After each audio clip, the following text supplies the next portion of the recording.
여러분, 한 주간 잘 지내셨죠? 확연히 봄의 기운을 많이 느낍니다. 오늘 2021년 3월 14일 주일 예배 하나님 앞에 우리가 같이 마음을 모아서 드리고자 합니다. 주님께서 또 새로운 계절을 허락하셔서 찾아오시듯이 이 시간 성령님께서 따스함으로 보듬어 주시고 또 친밀감으로 찾아오시는 은혜를 함께 누리는 귀한 시간이 되었으면 좋겠습니다. 우리 같이 한 주간을 또 우리를 지켜주신 하나님을 찬양하며 예배 가운데 나가도록 하겠습니다.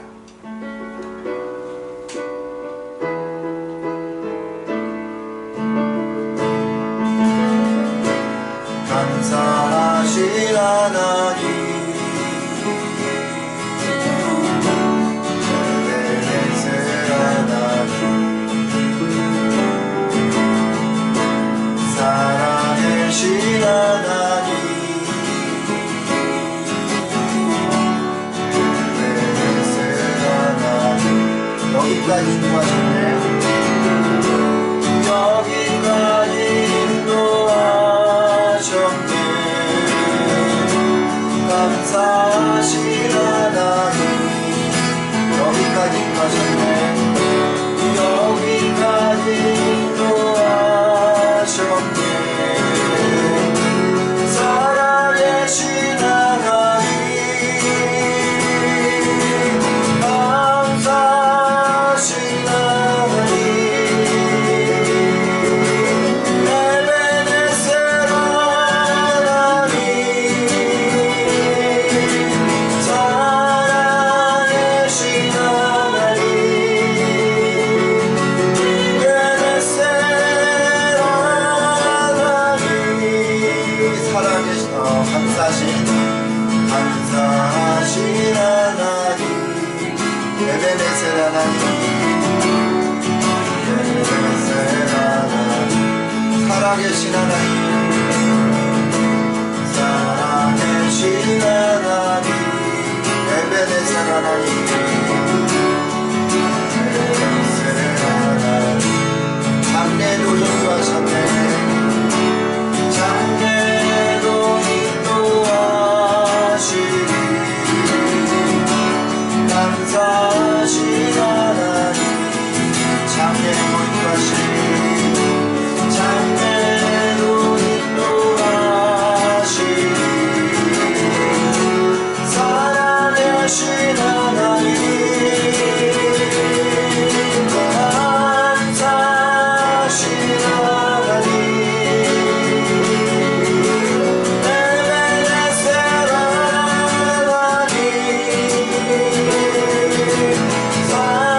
살아계신 하나님, 에베네셀 하나님. 다시 한번 할까요? 감사하신 하나님, 에베네셀 하나님, 에베네셀 하나님, 살아계신 하나님, 살아계신 하나님, 에베네셀 하나님, 에베네셀 하나님. 여기까지 인도하셨네. 여기까지 인도하셨네. 감사하신 하나님, 여기까지 인도하셨네. 여기까지 인도하셨네. 살아계신 하나님, 살아계신 장래도 인도하시리, 장래도 인도하시리. 감사하신 하나님, 감사하신 하나님, 장래도 인도하시리, 장래도 인도하시리, 살아계신 하나님, 감사하신 하나님, 에베네셀 하나님,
주님을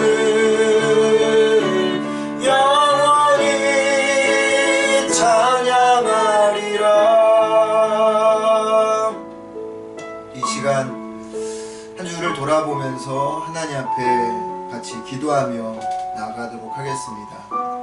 어두운 밤에도 우리를 달처럼 별처럼 비춰주시고 힘이 들 때 우리의 곁에서 우리를 일으켜 세워주시고 응원해 주셨던 그 한 주간의 우리 주님의 사랑을 좀 기억하면서 그리고 감사하는 마음으로 또 이 시간 하나님 앞에 나아가며 그리고 주님의 은혜를 다시 한번 채워가는 귀한 시간 되게 해달라고 우리 좀 여기 묵상하면서 하나님 앞에 나가도록 하겠습니다.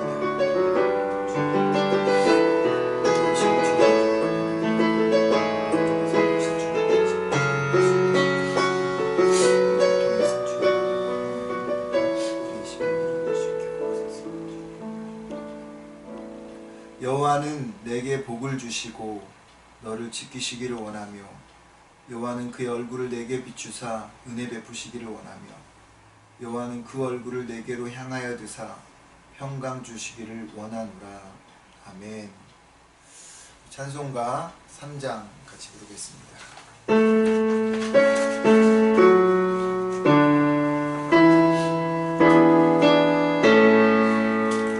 성부 성자와 성령 찬송과 영광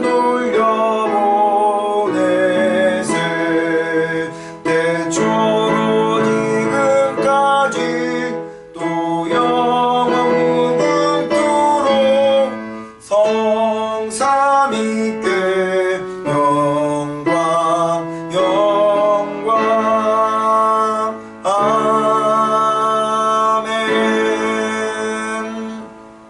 사도신경 고백하겠습니다. 전능하사 천지를 만드신 하나님 아버지를 내가 믿사오며 그 외아들 우리 주 예수 그리스도를 믿사오니 그는 성령으로 잉태하사 동정녀 마리아에게 나시고 본디오 빌라도에게 고난을 받으사 십자가에 못 박혀 죽으시고 장사한 지 사흘 만에 죽은 자 가운데서 다시 살아나시며 하늘에 오르사 전능하신 하나님 우편에 앉아 계시다가 저리로서 산자와 죽은 자를 심판하러 오시리라. 성령을 믿사오며 거룩한 공예와 성도가 서로 교통하는 것과 죄를 사하여 주시는 것과 몸이 다시 사는 것과 영원히 사는 것을 믿사옵나이다. 아멘. 찬송가 259장입니다.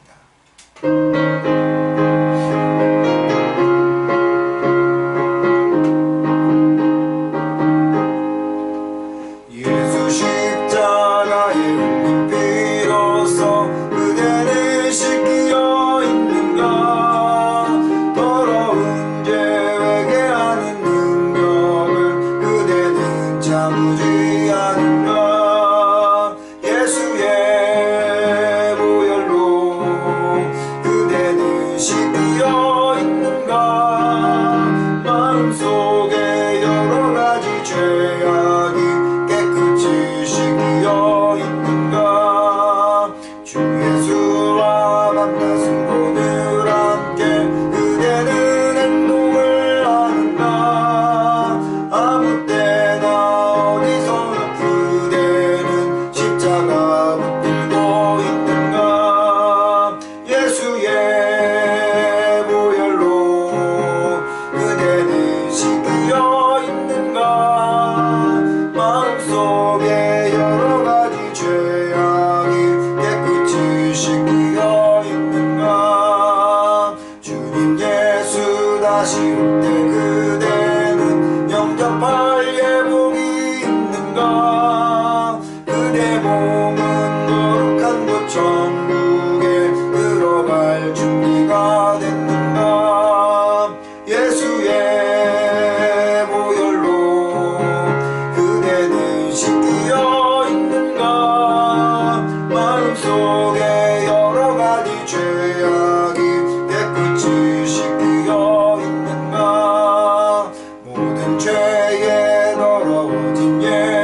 함께 같이 기도하도록 하겠습니다. 예수님의 그 보혈이 우리의 모든 죄를 다 씻기십니다.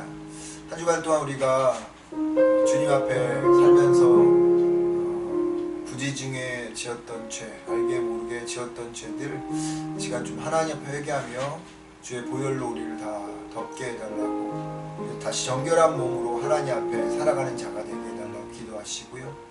또 이 예배의 은혜 가운데 하나님 말씀하여 달라고 기도해 주시고, 또 이 시간 여러분 가정을 위해서, 여러분의 일터와 또 우리 자녀들과 그 학업을 위해서 함께 좀 기도해 주시면 좋겠고요. 우리 교회를 위해서도 또 아픈 자들을 기억하시면서 기도해 주시고, 그리고 또 이 코비드19가 속히 종식되어질 수 있도록 위해서도 함께 또 여러분 주변에 있는 분들을 생각하면서 함께 중보하고 기도하도록 하겠습니다. 기도하겠습니다. 하나님, 참으로 이 시간 하나님 앞에 감사와 찬양과 영광을 돌립니다. 부족한 저희들, 죄 많은 저희들, 하나님 한 주간 동안 말씀으로 살지 못하였던 것들 있다면 이 시간 용서하시고 하나님께서 주의 보혈로 덮어주셔서 정결하게 다시 한번 주님 앞에 하나님 쓰는 자 되어주게 하옵소서. 아버지 하나님, 우리가 몸을 가지고 있고 음식을 가지고 있는 이상은 아버지 사단과 세상에 아버지 계속적으로 공격을 받을 것입니다. 그러기에 아버지 하나님, 우리가 주님의 전신갑주를 입고 이 모든 것들을 승리하며 나가는 아버지 저희들이 되게 하옵소서. 혹이라도 넘어질지라도 하나님, 우리가 주님 앞에서 죄를 지을지라도 하나님 포기하지 않게 하시고 다시 일어설 수 있도록 하나님께서 힘 주시옵소서. 하나님, 이 시간 주님 앞에 나갑니다. 아버지 하나님, 정말 주님과 소통하고자, 주님과 아버지 나누고자 하는 귀한 시간 속에서 하나님 우리를 막는 죄들이 있다면 주님께서 그 죄들을 다 정하여 주셔서 하나님 그것들이 장애물이 아버지 다 사라지고 주님을 온전히 경험하는 시간이 되게 하옵소서.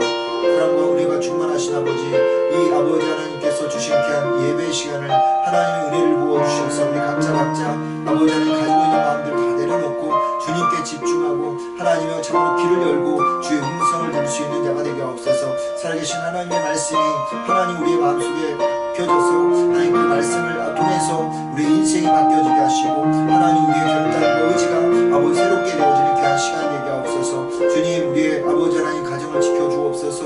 하나님 우리 교회 성도님들의 가정을 지켜주시고 하나님의 비즈니스를 지켜주시고 하나님 그들의 자녀들을 지켜주시고 아버지 하나님 또한 학업들을 지켜주옵소서. 이 팬데믹 속에서도 경제적으로 어렵지 않게 하시고 하나님 우리의 자녀들이 믿음이 흔들리지 않게 하시고 우리 성도님들 믿음이 흔들리지 않도록 주의 은혜를 베풀어 주옵소서. 바라옵고 원하는 것은 하나님 온전히 더 견고해지게 하시고 우리가 깊이 내려지는 시간들이 되어질 수 있도록 도와주옵소서. 혹이라도 우리 주변에 아버지 안에 아픈 이들이 있습니다. 하나님의 참으로 그들 한 사람 한 사람들 주님 기억하시고 우리의 중보의 기도를 통해서 하나님의 일어설 수 있게 하시고 힘을 얻을 수 있게 없어서 사모한 아버지 경화자매와 또한 아버지 하나님 우리 주변에 또한 아버지 영적으로 힘들어하는 수많은 사람들도 있는데 하나님 그들보다 한 사람 한 사람들을 다시 한번 일으켜 세워주셔서 하나님의 은혜를 아버지 하나님 시간을 통해서 아버지 누리고 그러므로 말미암아 영적으로 다시 내려가는 귀한 시간 되게 없어서 코비드19로 인하여서 우리 교회가 참으로 아버지 오랜 동안 만나지 못하고 있습니다. 속히 아버지 이 모임이 다시 아버지 하나님 이루어질 수 있게 도와주시오며 하나님 무엇보다도 바라고 원하는 것은 하나님 다시 만나는 그날을 우리가 또한 같이 기도할 수 있도록 함께 하시고 고통당하는 수많은 아버지 전 세계 사람들을 위해서 하나님께서 이 아버지 코비드19를 종식시켜 주셔서 하나님 다시 한번 주님 앞에 하나님의 은혜를 경험하는 시간들이 되게 없어서 우리 인간의 철저한 아버지 교만함도 또한 주님 앞에서 아버지께서 사해 주시기 바랍니다. 사랑이 많으신 아버지 하나님, 한 주간 동안 우리를 보호하시고 또 지켜 지금까지 인도하여 주시니 감사합니다. 우리가 말씀대로 살려고 노력했지만 그러지 못했던 시간들이 있었습니다. 주님, 그 묻었던 죄들을 주님께서 주의 보혈로 깨끗하게 정결하게 하여 주시고 다시 이 시간 하나님 세마 보옷을 입듯이 우리의 몸이 정결하여 주님 전에 나갈 수 있는 저희들 되게 하시고 또 세상을 살아갈 수 있는 힘을 얻게 하여 주옵소서. 주님과 소통하고자 하는데 하나님 이 죄 때문에 아버지 하나님과의 관계가 끊어지지 않도록 이 시간 아버지 하나님 우리의 모든 죄를 다 털어내게 하여 주옵소서. 바라옵고 원하는 것은 하나님 또 말씀하여 주옵소서. 종이 듣겠나이다. 아버지 하나님, 우리 각자 주님이 주시는 말씀을 마음에 새기게 하옵소서. 아버지, 인간의 말도 아니고 세상의 철학도 아니고 지혜도 아닙니다. 하나님이 주시는 말씀이기에 그 말씀 우리가 붙잡고 아버지 나가지 않으면, 하나님 말씀에 능력이 있다고 하는 것을 믿지 아니하면 우리는 변화될 수 없사오니, 사랑과 은혜가 충만하신 아버지, 그 말씀의 능력이 아버지 하나님의 말씀임을 기억하고 받아들이는, 그래서 변화와 아버지 하나님 또 우리 안에서 혁신이 일어나는 놀라운 아버지 시간이 되게 하여 주옵소서. 하나님, 우리 교회를 축복하옵소서. 어렵고 힘든 상황 속에서 아버지 하나님 각각의 삶의 처소에서 예배하고 있습니다. 아버지, 그들 가정 지켜주시고 하나님 믿음 흐트러지지 않도록 은혜 베풀어 주시고, 속히 같이 모여서 함께 드릴 예배를 아버지 우리가 소망하며 나갈 수 있게 하여 주옵소서. 아버지, 코비드19로 인하여서 전 세계가 어려움을 겪고 있습니다. 또한 재정적으로 많이 힘들어하고 있습니다. 주님께서 이 모든 것 가운데 함께 하셔서 하나님, 이 시간들을 통해서 우리가 주님 앞에 더 겸손해지게 하시고 하나님의 뜻을 배워가는 시간 되게 하시고, 물질의 아버지 하나님 이기는 승리하는 자들 되게 하여 주옵소서. 이 예배의 시종을 주님께 의탁하고 예수님의 이름으로 기도드립니다. 아멘. 하나님 말씀 갈라디아서 5장 1절부터 15절까지의 말씀 보겠습니다. 갈라디아서 5장 1절로부터 15절까지 말씀입니다.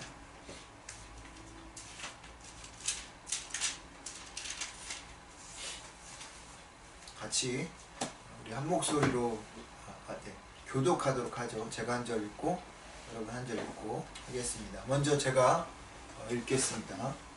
그리스도께서 우리를 자유롭게 하려고 자유를 주셨으니 그러므로 굳건하게 서서 다시는 종의 멍에를 매지 말라. 보라, 나 바울은 너희에게 말하노니 너희가 만일 할례를 받으면 그리스도께서 너희에게 아무 유익이 없으리라.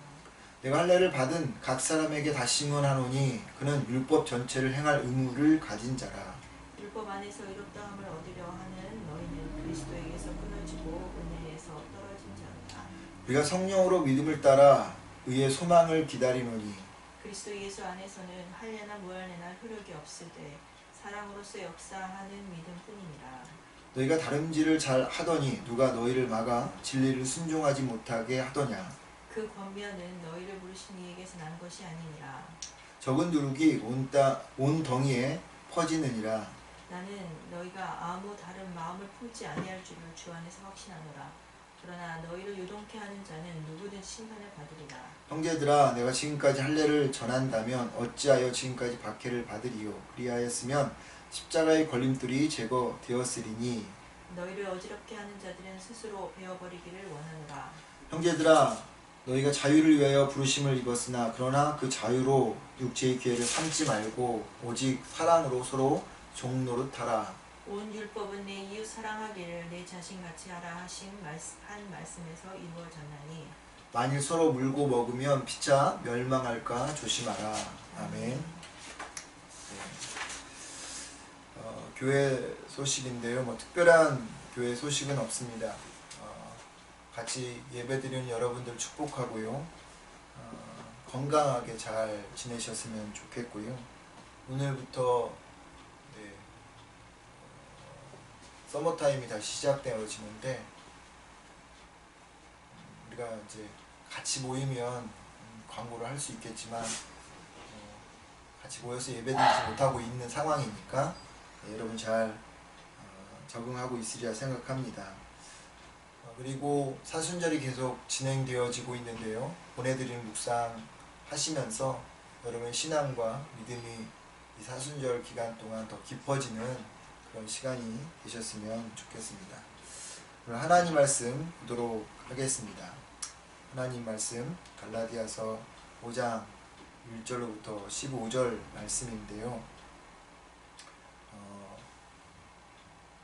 Your grace enough라고 하는 제목으로 한번 같이 여러분들과 나누도록 하겠습니다. 오늘 본문은 두 부분으로 나누어져 있는데요. 1절부터 12절까지와 13절로부터 15절까지입니다. 1절로부터 12절의 말씀을 요약하면 복음의 자유를 잃어버리지 말라라는 것이고요. 13절부터 15절까지는 복음의 자유를 남용하지 말라 혹은 오용하지 말라라는 그런 말씀입니다. 오늘 이 두 부분을 함께 여러분들과 나누도록 하겠습니다. 바울이 갈라디아서를 통해서 계속해서 반복하는 것은요, 율법을 지킴으로써 구원을 얻는 것이 아니라 예수 그리스도를 믿음으로 구원을 얻는다고 하는 것입니다. 여러분도 그러시겠지만 어떤 말을 반복적으로 한다는 것은요, 그만큼 중요하다는 뜻이겠죠. 그런 의미에서 바울이 갈라디아서를 통해서 계속적으로 이 이야기를 반복하고 있다는 것은 이 진리가 너무 중요하기 때문입니다. 바울은 어디까지 얼마만큼 착하고 선하고 옳은 일을 행해야 하나님의 기준에 이르고 우리를 받아주실지 정확하게 알 수도 없으면서도 힘들지만 율법을 억지로 지키면서 하나님이 이쁘게 봐주기를 바라는, 그래서 구원을 주실 것이다 라고 하는 이런 막연한 생각에서 벗어나라고 이야기합니다. 왜냐하면 그렇게 하다 보면 안 되는 일을 억지로 하게 되고요, 그게 억지로 하다 보면 자신의 생각과 그 행동에 묶여버려서 자유를, 복음을 통해서 얻어진 자유를 다시 잃어버리기 때문이라는 것입니다. 갈라디아 지역에 침투한 이 거짓 교사들은요, 하나님께 잘 보이려면 할례도 받고 율법과 계명도 지켜야 한다고 했습니다. 그러면 하나님이 더 많이 사랑해서 많은 복을 줄 것이라 가르쳤어요. 이 거짓 교사의 가르침은요, 오늘날 우리가 살아가는 세상 속에서 똑같은 이치의 그 진리까지는 아니더라도요, 그런 가치잖아요. 열심히 하면 더 많이 복을 받는다. 그게 세상에 모든 사람들이 가지고 있는 그런 생각들이잖아요. 그것을 거짓 교사들은 율법적인 면으로 이야기하고 있다는 거죠. 그렇게 하나님의 비위를 맞추면 하나님께서 더 복을 많이 주실 것이다 라는 그런 의도로 율법을 이 거짓 교사들이 가르쳤다는 거죠. 하나님의 비위를 맞추기 위해서 이런 행동 저런 행동을 열심히 하면서 눈치 보는 신앙생활을 하게 되는 것을 그들이 모르는 것이죠. 그러다 보니 예수 그리스도로 인하여서 얻어진 참 자유를 잃어버린 것입니다. 가정일이든요, 직장일이든요, 신앙이든요, 처음에는 기쁜 마음으로 의욕적으로 모두가 시작하죠. 사람들이 아주 침이 마를 정도로 아주 칭찬합니다. 열심히라고요. 근데 시작한 동기가 값없는 은혜에서 출발하지 않고, 값없는 은혜에 감사하여 기쁨을 하지 않고 그냥 하나님께 인정받으려고, 구원에서 탈락하지 않으려고 만약에 그 일을 한다면 그것이 어느 순간부터는요, 기쁨도 날아가 버리고요, 감사도 날아가 버리고 그냥 그 행동이 의무가 되어져서 자기를 옥죄하는 경우가 많이 나타납니다. 그래서 바울은 이런 사람들에게 너희들이 생각한 대로 열심히 노력하고 수고해서 얻어지는 구원이라면 예수 그리스도가 죽을 이유 하나도 없다. 그렇게 죽으신 예수님, 속된 말로 개죽음이다. 그리고 내가 이렇게 고생하고 내가 전도하고 있는 이 모든 것도 다 소용없는 일이다. 그러니 율법으로 구원받는 것이 아니라 예수 그리스도로 구원받는다 라고 바울은 아주 강한 어조로 이야기하는 겁니다. 그러면서 오늘 1절 말씀, 그리스도께서 우리를 자유롭게 하려고 자유를 주셨으니 그러므로 굳건하게 서서 다시는 종의 멍에를 매지 말라 라고 말하는 것입니다. 1절은요,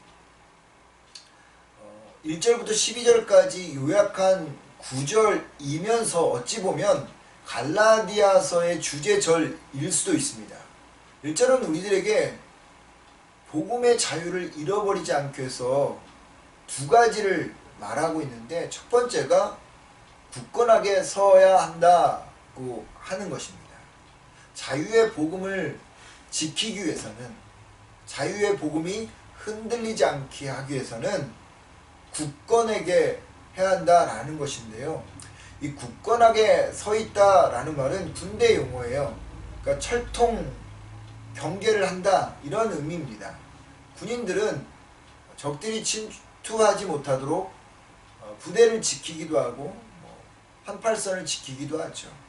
낮에도 그렇지만 저녁이 되면 더 철저하게 시간 단위로 해서 불침범을 서면서 지키는 거죠. 적군들이 아군 진영으로 침투하지 못하게 하기 위함인 것처럼, 이와 같이 우리의 신앙이 뚫리지 않고 철통 경계를 해야 하는데, 그러기 위해서는 에베소서 6장의 말씀처럼 전신갑주를 입어야 하기도 하고, 자유의 복음을 입어서 사탄과 세상으로부터 방어해 내야 한다는 겁니다.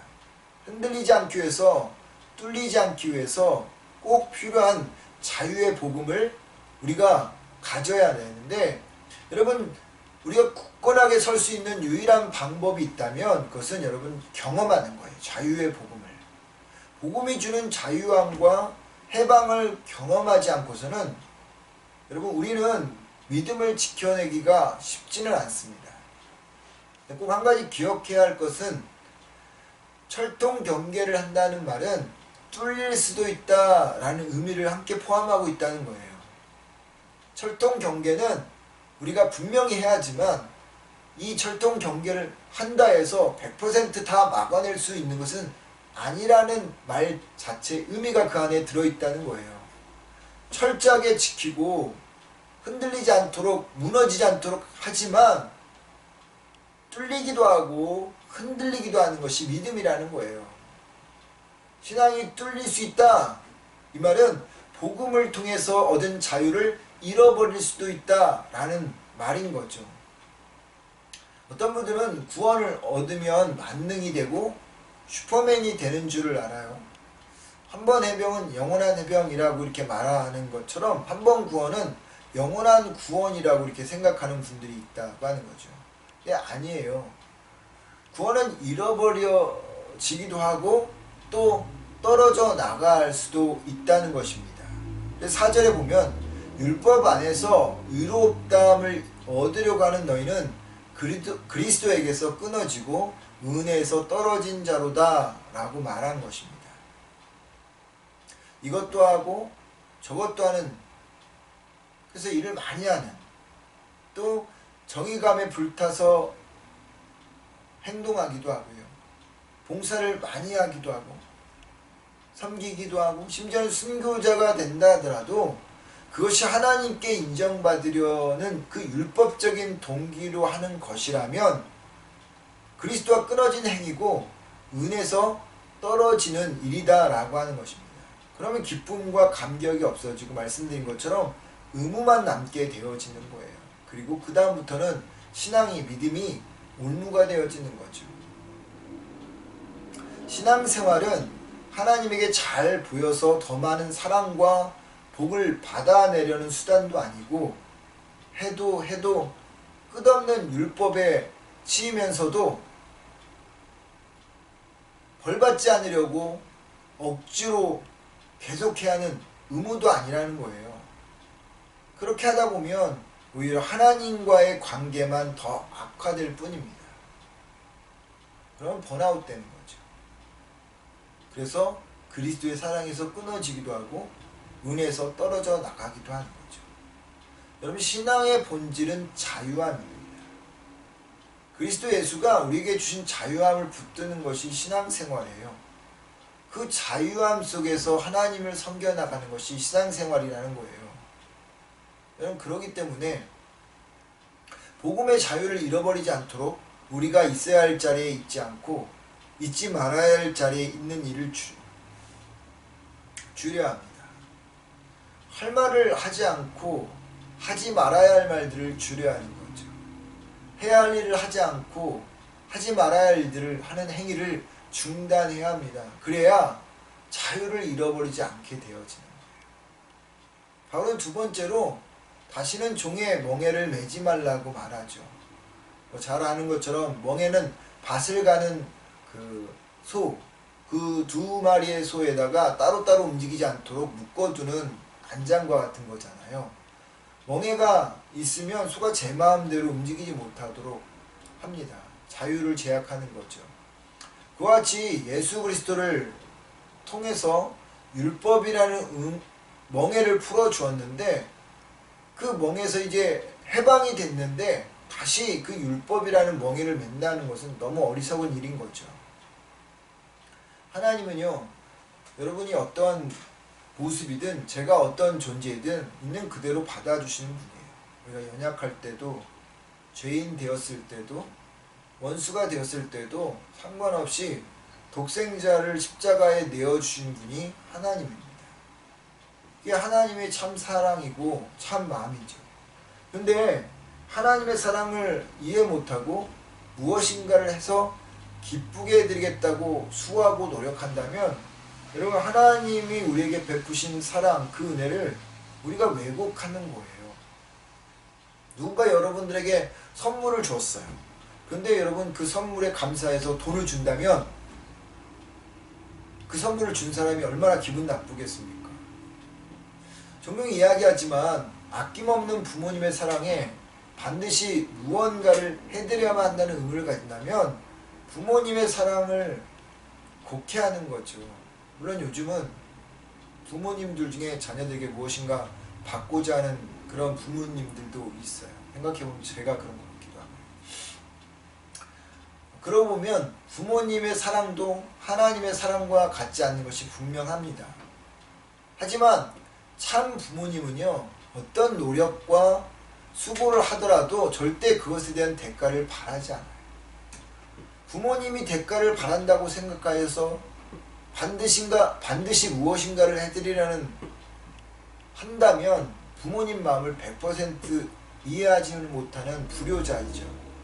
그런 것처럼 하나님이 우리의 대가를 받는다고 생각하여서 그 구원에 대해서 내가 어떻게 하면 기쁘게 해드릴까 요량을 열심히 수고하고 노력한다면 구원을 받아내려고 한다면 값없이 베푼 하나님의 사랑을 모르는 불효자인 거죠. 어리석은 사람인 것입니다. 바울이 말한 1절에서 중요한 단어 하나가 있는데요. 이게 다시입니다. 다시 율법의 종이 되지 말라라는 거예요. 이 말은 이미 우리는 자유인이 되었다고 하는 겁니다. 자유를 경험하고 있는 사람이라는 거예요.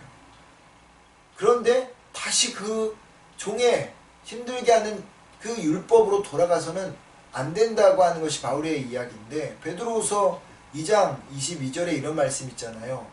참된 속담에 이르기를 개가 그 토했던 곳에 돌아가고 돼지가 씻었다가 더러운 구덩이에 도로 누웠다는 말이 그들에게 응하였도다. 하나님이 값없이 우리를 사랑해서 자유하게 해주셨는데 그것을 모르고 하나님의 은혜를 갚아야 한다고 생각해서 의무적이고 율법적인 행동을 한다면 열심히 씻겨놨더니 토한 것을 먹고 지저분한 구덩이로 돌아가는 돼지와 다를 바가 없다라고 성경은 우리에게 이야기하고 있는 거죠. 갈라디아 교인들은요, 예수님을 믿기 전에는 우상을 섬겼어요. 그리고 예수님을 믿고 난 후부터는 자유를 얻었어요. 그 우상으로부터.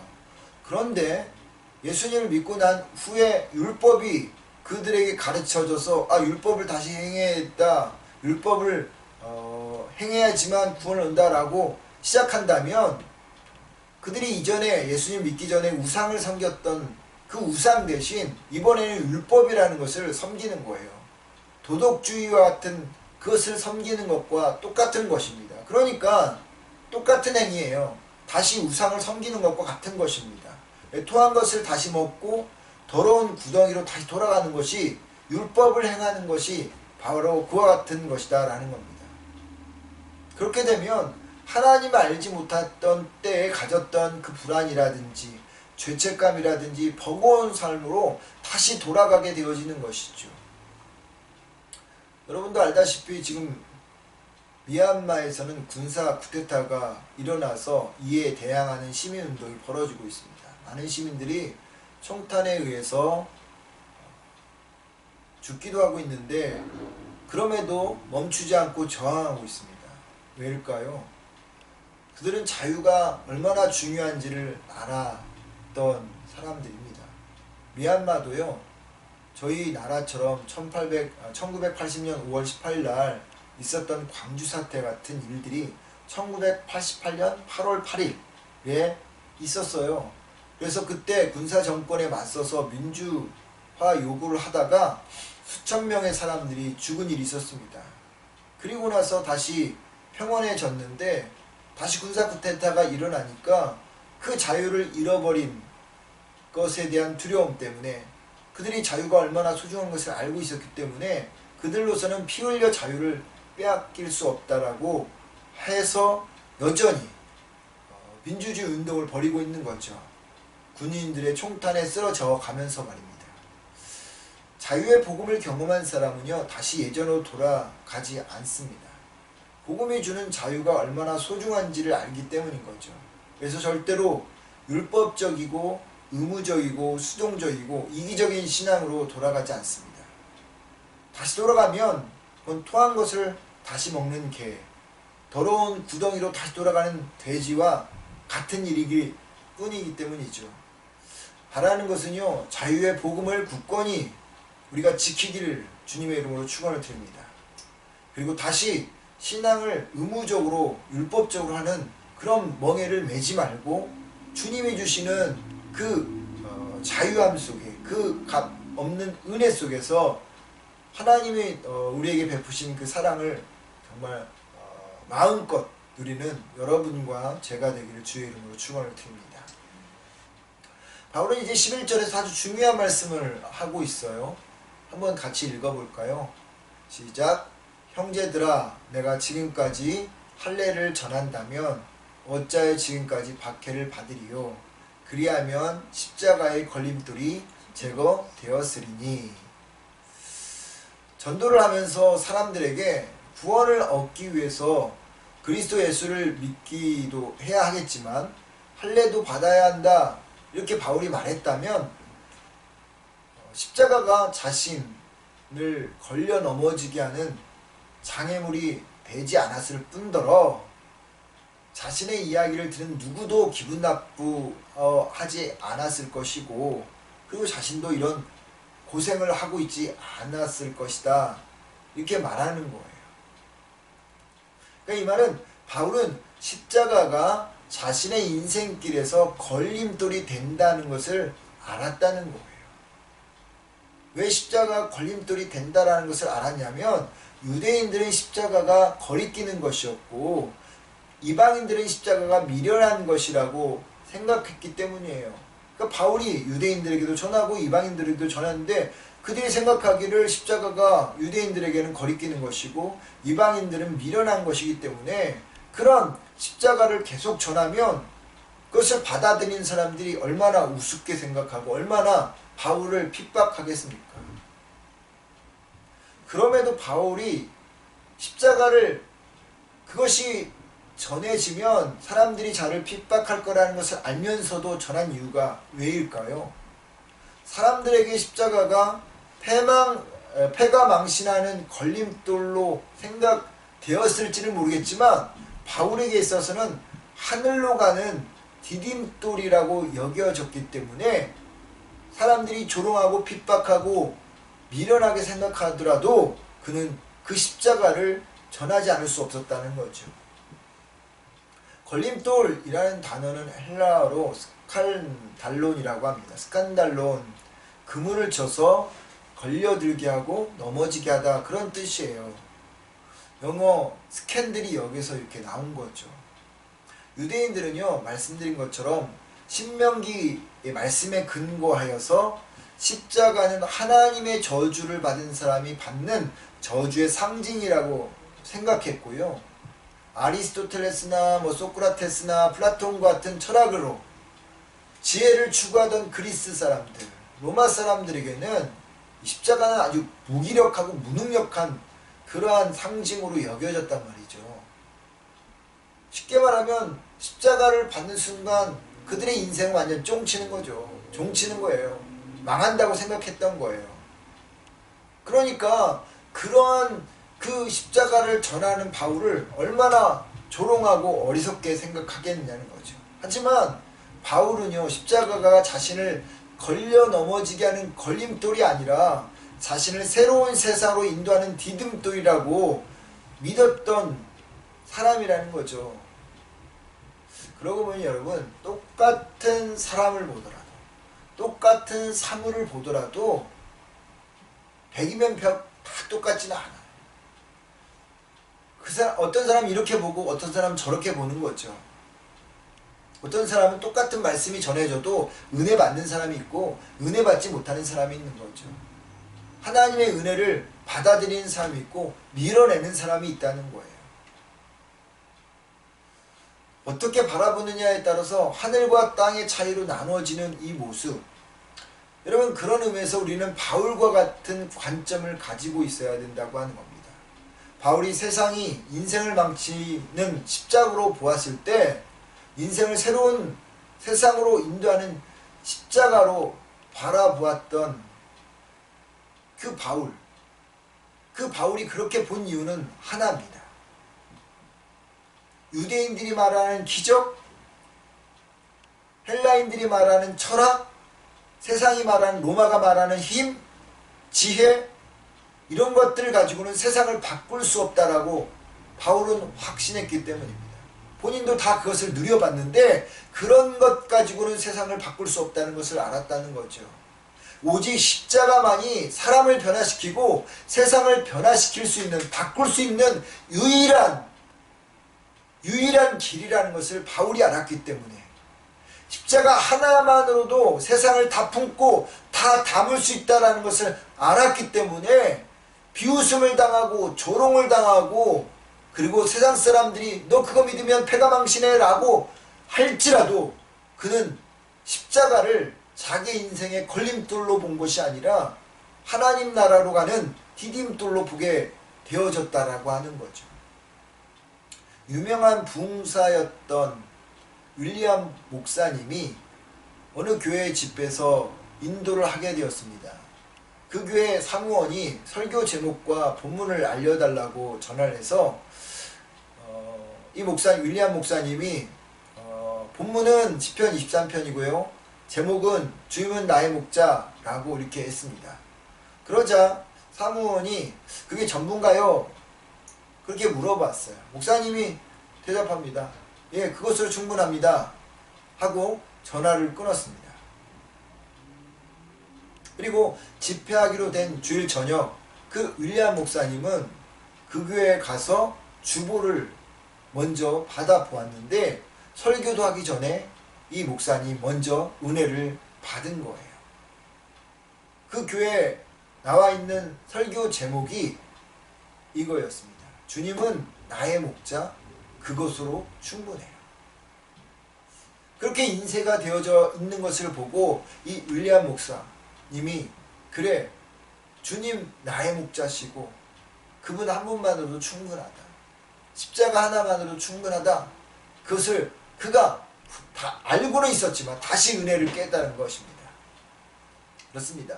십자가 하나만으로도 충분합니다. 그러기에 바울은 유대인들과 이방인들이 자신을 조롱하고 핍박하더라도 십자가를 놓지 않았던 거죠. 예수님도 믿고 율법도 잘 지키면 된다고 어물쩡하게 넘어가면 십자가가 걸림돌이 되지 않았겠지만 바울은 스스로 걸림돌의 길을 자청한 겁니다. 십자가가 다른 것과 섞이면 신앙이 아니었기 때문인 거죠.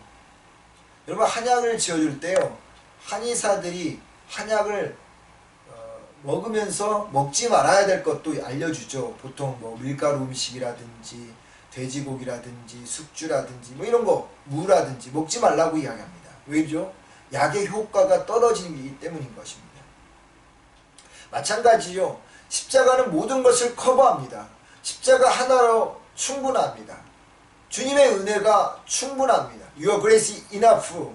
다른 것이 섞이니까 변질되고 효용이 떨어져서 십자가의 능력이 나타나지 않는 것이지, 십자가가 그 하나만으로 존재한다면 여러분 그 안에서 강력한 하나님의 능력들이 나타날 수밖에 없다는 거죠. 그래서 십자가는 다른 것과 섞여서는 절대 안 되는 거죠. 십자가 하나로 충분하다는 거죠. 주님의 은혜로 충분합니다. Your grace is enough. 예수 한 분만으로 충분합니다. 이것이 바울이 가지고 있었던 관점이라는 거예요.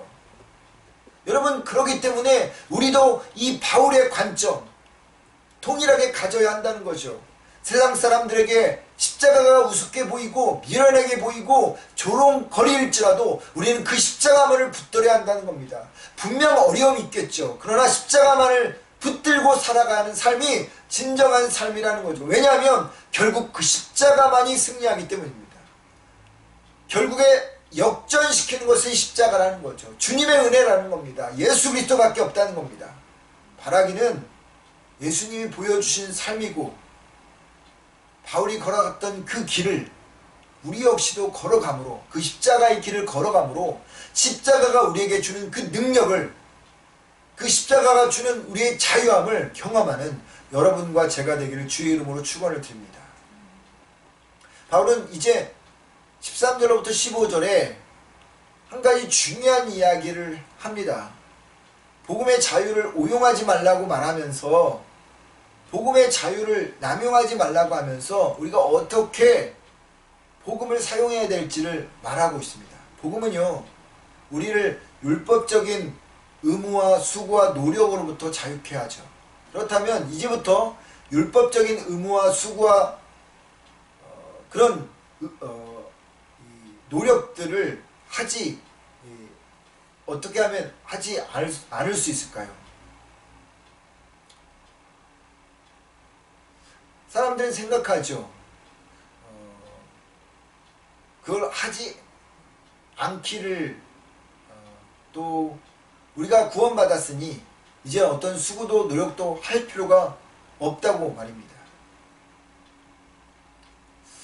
여러분, 그거는 반만 아는 거예요. 율법적인 의무와 수고와 노력을 하는 동기가 하나님으로부터 예쁨을 받기 위한 것이고 인정을 받기 위한 것이라면 하지 말아야 합니다. 그렇게 해서는 구원을 절대 받지 못하기 때문입니다. 하지만 구원받기 위함이 아니라 값없는 은혜, 감사하는 마음으로 하는 것이라면 의당해야 되겠죠. 이를 잘못 이해하고 이제 자유했으니 아무것도 하지 않아도 된다, 이렇게 생각하면 그건 복음의 자유를 잘못 이해하고 남용하는 것입니다. 예수님이 오시기 전에 율법에는 서로 사랑하라고 했죠. 근데 예수 그리스도가 오셔서 구원해 주셨기에 이전에 율법 조항이었던 사랑하는 것을 하지도 않아도 된다, 그게 아닌 거죠. 만약 그렇게 생각한다는 것은 하나님은 우리의 죄를 용서하신다고 하셨으니까 내가 하고 싶은 죄 다 짓고 그리고 나서 하나님 앞에 죄를 용서하면 죄를 회개하면 되겠네? 라는 것과 똑같은 생각이에요. 혹은 평생 동안 내 마음대로 살다가 죽을 때 죄 용서를 구하면 하나님께서 용서해 주실 테고 그러면 천국 가겠지, 이런 생각과 똑같은 겁니다. 그렇게 생각하는 것은 복음을 모르는 거예요. 그리스도인들은요, 하나님께 점수를 따는 길로서의 율법에서는 해방되었지만 하나님을 기쁘게 하는 길로서의 율법에서는 해방되지 않았어요. 오히려 율법에 순종할 의미가 더 커진 겁니다. 율법 자체가 하나님의 성품과 마음의 표출이기 때문이죠. 그렇기 때문에 율법은 불쌍한 의도를 가지고 하면 안 되겠지만 감사하는 마음으로 해야 하는 것들입니다. 사랑이 바로 그것입니다. 복음의 자유를 이 땅 가운데 제대로 누리려면 어떻게 해야 된다고요? 사랑해야 하는 것이죠. 13절과 14절 같이 한번 읽어보겠습니다. 시작. 형제들아, 너희가 자유를 위하여 부르심을 입었으나 그러나 그 자유로 육체의 기회를 삼지 말고 오직 사랑으로 서로 종로를 팔아. 온 율법은 내 이웃 사랑하기를 내 자신같이 하신 말씀에 이루어졌나니. 우리가 알듯이 자유에는 책임이 뒤따르죠. 자유라고 내 마음대로 하면 그건 방종이죠. 표현할 자유가 있다고 아무렇게나 막 말하고, 내가 자유를 가졌다고 신호등 무시하고 차를 몰고, 내 가족이니까 아무렇게나 대하고 아무렇게 살아도 되는 것 아니죠. 우리에게 자유가 주었다면 그에 따르는 책임을 같이 져야 합니다. 주님께서 우리에게 복음의 자유를 주셨어요. 그러면 그냥 막 살아가는 게 아닙니다.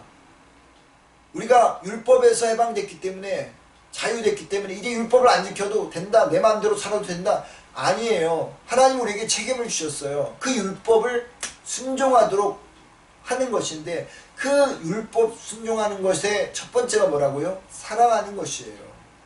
하나님이 내 영을 자유케 하고 구조적인 모순에서 해방시킨 것은 내 멋대로 내 마음대로 살라고 방종해서 그런 길을 준 것이 아니라 책임을 가지고 살라 한 것인데, 그 책임이 사랑이라는 거죠. 죄의 종에서 해방됐다면, 주님이 우리를 없이 사랑하여서 구원해 주었다면, 이제는 또 다른 누군가를 위해서 사랑함으로 살아가는 것이 우리의 책임이라는 겁니다.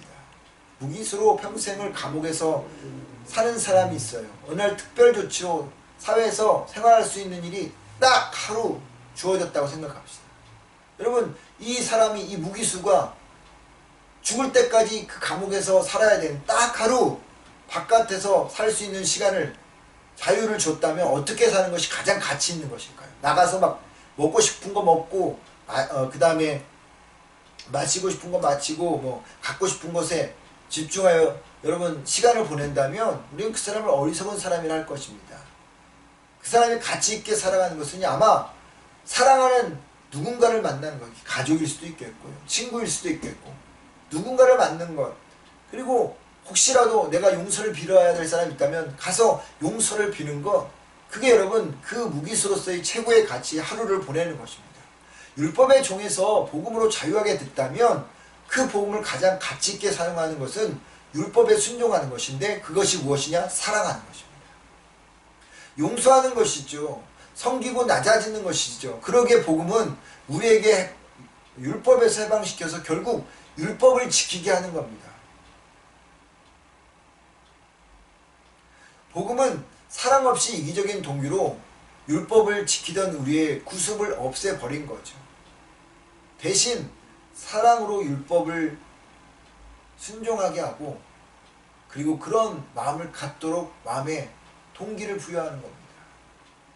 그러기에 여러분, 복음의 사람은요, 율법에 순종하며 살아가는 사람들입니다. 우린 자유의 복음을 누리고 있는 사람이에요. 그렇기 때문에 이 자유를 남용하거나 오용하면 안 됩니다. 다시 종의 자리로 돌아가서도 안 돼요. 우리가 다시 이 종의 자리로 돌아가지 않기 위해서는 어떻게 해야 됩니까? 주님이 주신 그 말씀에 순종해야 하는 거죠. 그것이 사랑하는 것이다 라고 하는 것입니다. 그래서 바울은 복음의 자유를 잃어버리지 말아라, 복음의 그 자유를 남용하지 말아라, 그리고 그 안에서 사랑하라 라고 우리에게 말하고 있는 것입니다. 바라기는 이번 한 주간 동안 어떻게 하면 주님을 위해서 살 수 있을까, 이 질문을 던지시고요, 그리고 그 해답을 스스로 여러분들이 찾아가는 매일매일의 시간이 되기를 주의 이름으로 축원을 드립니다. 기도하겠습니다. 사랑이 많으신 아버지 하나님, 우리를 하나님 율법의 의무와 수고와 노력에서 건져주시고 자유로운 인생이 되어서 하나님이 주시는 그 사랑을 마음껏 누릴 수 있는 자가 되게 해주시니 감사합니다. 이제 우리는 다시 예전의 모습으로 돌아갈 수 없는 자들입니다. 주님, 바라옵고 원하는 것은 우리가 어리석은 그런 하나님 개와 같이 혹은 돼지와 같이 되지 않고 주님이 주신 그 사랑을 마음껏 아버지 하나님, 내 주변에 있는 사람들에게, 그리고 우리 가정 안에서, 하나님 우리 교회 성도들 안에서 그것을 나누는 저희들 모두가 되게 하여 주옵소서. 하나님, 그 복음을, 그 자유의 복음을 가장 잘 사용하는 방법이 있다면 그건 사랑하는 것입니다. 이 한 주간 동안 하나님, 우리가 어떻게 사랑할지를 찾아보게 하시고 또 순종하게 하시고 행동하는 그런 한 주가 되게 하여 주옵소서. 한 주간 동안 우리를 지켜주시고 우리와 동행하여 주심이 있사옵고 예수님의 이름으로 기도드립니다. 아멘. 찬송가 310장입니다.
많으신 아버지 하나님, 당신의 은혜가 우리에게 충분합니다. 십자가 그 사랑이 하나님 우리를 살리고 예수 그리스도 그 한 분만으로 우리 인생의 모든 것들이 해결되어짐을 하나님 이 시간 고백합니다. 바라고 원하는 것은 아버지 그 십자가만을 자랑하고 붙잡는 저희가 되게 하여 주옵소서. 세상 사람들이 미련하게 생각하고 걸림돌로 생각하고 해가 망신하는 것으로 하나님 여기는 그 십자가가 우리에게는 생명이요 우리에게는 세상을 다 덮는 그런 놀라운 능력임을 기억하게 하셔서 아버지 다른 어떤 것을 그 안에 섞는 것이 아니라 오직 십자가만을 붙잡는 그런 저희가 되어서 자유의 복음을 누리게 하시고 다시 한번 아버지 하나님께서 원하는 이 땅에서의 하나님 복된 인생을 살아가는 저희가 되게 하옵소서. 아버지 하나님 율법에 얽매이지 않게 하시고 의무와 수고와 노력에 얽매이는 우리가 아니라 감사함으로 그 일들을 이 한 주간 동안 순종하여 행하는 저희 모두가 되게 하여 주옵소서. 오늘도 귀한 물질 드리게 하여 주신 은혜 감사합니다. 하나님 드린 손길을 축복하여 주옵소서. 10의 1조를 바친 손길을 위해 감사의 아버지 헌금을 드린 손길을 위해 주일의 헌금을 드린 손길과 하나님 우리 유스 아이들의 손길과 주일학교 아이들의 손길들을 축복하셔서 하나님 그들의 그 손길이 주의 나라를 이루어가는 귀한 도구로 사용되어지게 하시고 그들의 물질이 하나님 영광을 나타나는 귀한 물질로 사용되어지게 하여 주옵소서. 하나님이여 바라옵고 원하옵기는 우리 아버지 하나님 메이플리치 교회 성도들의 그런 아버지 하나님 기업들을 축복하옵소서. 가정들을 축복하여 주옵소서. 물질적으로 고난당하지 않게 하시고 시험에 들지 않도록 주님께서 아버지 하나님 지켜주시기를 간절히 소망합니다. 이번 한 주간 동안도 하나님의 도우심을 경험하게 하시고 일용할 양식을 허락하시는 주님을 경험하는 저희 모두가 되게 하여 주시옵소서. 이제는 우리 주 예수 그리스도의 은혜와 하나님의 크신 사랑과 성령님의 감동, 감화, 교통하심이 당신의 은혜가 충분합니다. 십자가 하나만으로 충분합니다. 그래서 자유의 복음을 하나님 이 땅에서 순종하며 사랑하며 살겠다고 다짐하는 당신의 자녀들 머리머리 위에 그들의 가정 위에 기업 위에 하나님 우리 메이플리치 교회 위에 그리고 이 땅 밴쿠버와 또한 밴쿠버의 모든 교회들 위에 두고 온 조국과 조국 교회들 위에 지금도 고통당하고 있는 아버지 전세계 모든 하나님 백성들 위에 이제부터 영원토록 함께 하기를 간절히 축원하옵나이다. 아멘.